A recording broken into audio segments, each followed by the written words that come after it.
Hello friends, welcome to our channel. Students, आज हम class 10th secondary examination Haryana board of school education Hindi part 2 objective type question solve करेंगे set B के।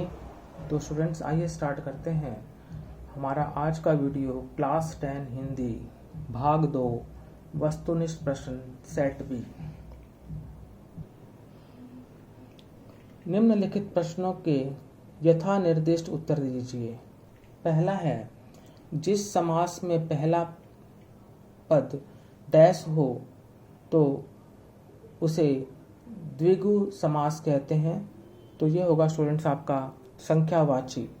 जिस समास में पहला पद संख्यावाची हो उसे द्विगु समास कहते हैं। सेकंड, प्रेम सागर दिनों दिन विग्रह कीजिए।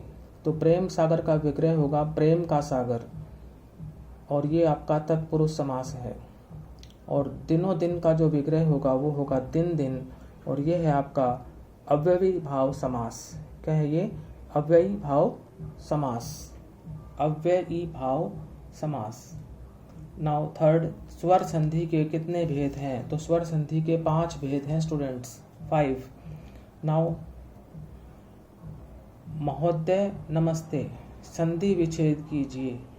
तो महोदय का होगा महा प्लस उदय, और नमस्ते का होगा नमः प्लस ते।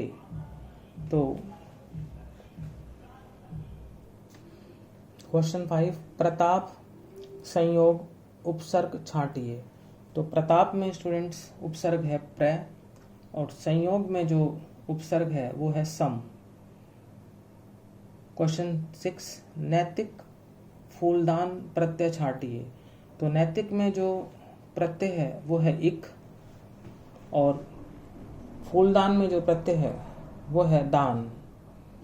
क्वेश्चन 7, विकारी शब्द डैश प्रकार के होते हैं। तो विकारी शब्द 4 प्रकार के होते हैं, संज्ञा, सर्वनाम, विशेषण, क्रिया। क्वेश्चन 8, अविकारी शब्दों को छांट कर लिखिए। योग, कम, बच्चा, खूब। तो वो है योग और खूब। नाउ क्वेश्चन 9, निर्मल के 2 पर्यायवाची शब्द लिखिए। तो वो है पवित्र, पावन, स्वच्छ, शुद्ध। क्वेश्चन 10, तामसिक, सभ्य, विलोमार्थी शब्द लिखिए। तो तामसिक का विलोमार्थी होगा सात्विक, और सभ्य का जो है विलोमार्थी होगा असभ्य। क्वेश्चन 11, मुद्रा के 2 अनेकार्थी शब्द लिखिए। वो है अंगूठी और चेहरे का भाव। क्वेश्चन 12, अर्थ की दृष्टि से वाक्य के कितने भेद हैं? वो हैं 8 भेद। क्वेश्चन 13, सोने पर सुहागा मुहावरे का अर्थ लिखिए। तो वह है किसी वस्तु या व्यक्ति का और बेहतर होना। सोने पर सुहागा मुहावरे का अर्थ है किसी वस्तु या व्यक्ति का और बेहतर होना। क्वेश्चन 14, ओस चाटे प्यास नहीं बुझती, लोकोक्ति का अर्थ लिखिए। तो इसका अर्थ होगा स्टूडेंट्स, अधिक आवश्यकता का निवारण कम साधनों से नहीं होता। ओस चाटे प्यास नहीं बुझती, लोकोक्ति का अर्थ होगा अधिक आवश्यकता का निवारण कम साधनों से नहीं होता। क्वेश्चन 15, मन की मन ही मांझ रही अलंकार का नाम लिखिए। तो वो है अनुप्रास अलंकार। क्वेश्चन 16, अप्रस रहत स्नेह तगाते अलंकार का नाम लिखिए। तो ये है रूपक अलंकार। अब आते हैं अगले क्वेश्चंस पर। निम्नलिखित काव्य खंड बहुविकल्पीय प्रश्नों के उचित विकल्प चुनकर उत्तर पुस्तिका में लिखिए। क्वेश्चन 17, चाहती हूती गुहारी जितही तय। यहाँ गुहारी का अर्थ है रक्षार्थ पुकार। ऑप्शन 3 आपका सही है। क्वेश्चन 18, उत्साह कविता में बादलों के हृदय में किस प्रकार की शोभा छिपी हुई है? तो वो छिपी हुई है विद्युत की। ऑप्शन 3 आपका सही है। क्वेश्चन 19, तुलसीदास ने गाधी सुनो शब्द किसके लिए प्रयुक्त किया? वो किया विश्वामित्र के लिए। तुलसीदास ने गाधी सुनो शब्द किसके लिए प्रयुक्त किया है? विश्वामित्र के लिए। क्वेश्चन 20, गोपियों के अनुसार किसका मन चंचल है? तो वह है श्री कृष्ण का। ऑप्शन 2 करेक्ट है। क्वेश्चन 21, सवैया में श्री ब्रज दुल्हे देव, सहाई में देव शब्द का क्या अर्थ है? वो है कवि देव। ऑप्शन 4 आंसर है। नाउ क्वेश्चन 22, गर्भन के अभ्रक दलन, यहाँ अभ्रक का क्या अर्थ है? तो यहाँ अभ्रक का अर्थ है बच्चा। ऑप्शन 2 आपका आंसर है।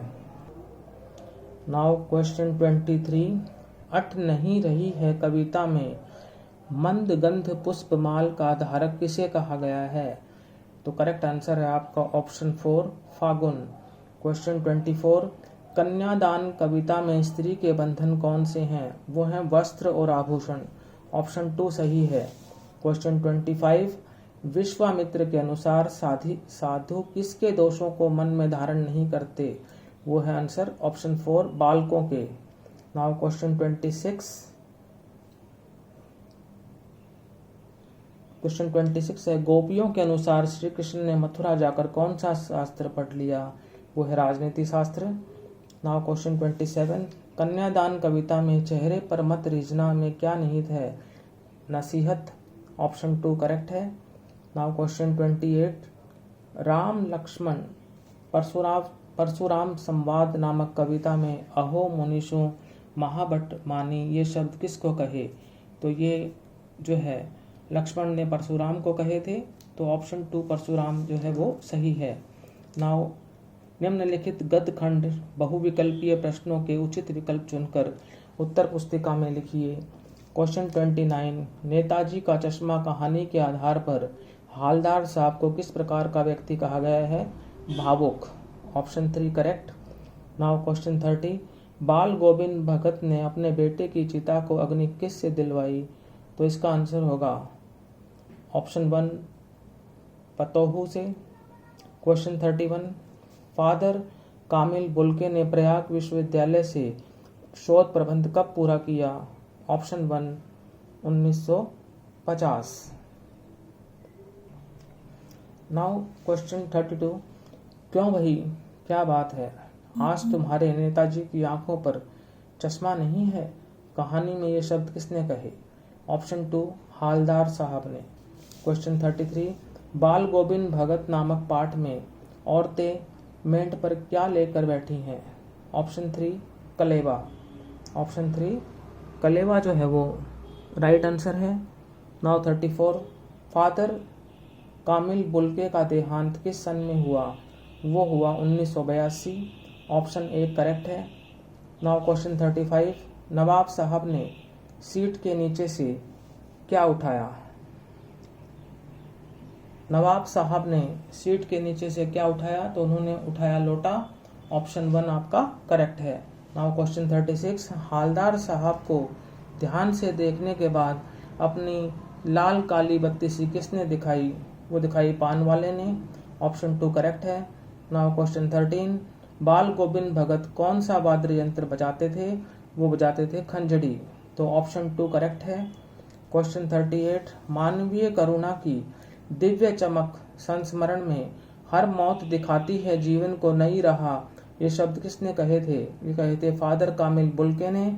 नाउ क्वेश्चन 39, लखनवी अंदाज नामक पाठ गद्य की किस विधा में लिखा गया है? वो है व्यंग लेख। नाउ क्वेश्चन 40, रेलगाड़ी में बर्थ पर बैठे नवाब साहब ने अपने सामने कितने ताजे खीरे रखे हुए थे? तो वो रखे हुए थे 2। तो स्टूडेंट्स आज हमने class 10 Hindi part 2 objective type question solve किए। यदि आपको वीडियो अच्छा लगा तो इसे लाइक करें, शेयर करें। सेट बी के ये ऑब्जेक्टिव टाइप क्वेश्चंस थे और हमारे चैनल को जरूर सब्सक्राइब करें। Thank you.